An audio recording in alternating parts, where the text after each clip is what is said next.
অস্ট্রেলিয়ায় অনুষ্ঠিত হওয়া টপ এন্ড টি-টোয়েন্টি লিগে নিজেদের প্রথম ম্যাচে পাকিস্তান শাহিনসের বিপক্ষে ৭৯ রানে হারের পর দ্বিতীয় ম্যাচে আজ দুপুর ৩:৩০টায় নেপালের বিপক্ষে মাঠে নামবে বাংলাদেশ এ দল।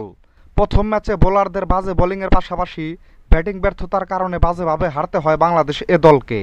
সেই হারের ব্যথা ভুলতে এবং এই টুর্নামেন্টে ঘুরে দাঁড়াতে নেপালকে আজকের ম্যাচে হারানোর বিকল্প নেই বাংলাদেশ এ দলের সামনে।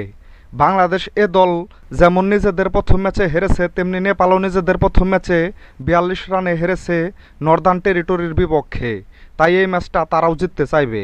বাংলাদেশ এ দল এখন পর্যন্ত একবারও নেপালের বিপক্ষে মাঠে নামেনি। তবে বাংলাদেশ জাতীয় দল ও নেপাল জাতীয় দল এখন পর্যন্ত মোট ২বার মুখোমুখি হয়েছিল, আর ২বারই বাংলাদেশ জাতীয় দল জিতেছিল। যেহেতু বাংলাদেশ এ দলেও জাতীয় দলের অনেক খেলোয়াড় রয়েছে, তাই আশা করা যায় যে বাংলাদেশ জিততে পারে।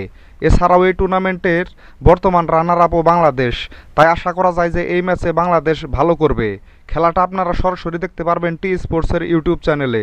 তো বন্ধুরা, ভিডিওটি ভালো লাগলে ভিডিওটিতে একটি লাইক দিন, সাথে কমেন্ট করে জানান বাংলাদেশ এ দল আজকের ম্যাচটা জিততে পারবে কিনা। সাথে ক্রিকেট ও ফুটবলের নতুন নতুন আপডেট পেতে এখনই আমার চ্যানেলটিকে সাবস্ক্রাইব করে দিন। সকলকেই ধন্যবাদ।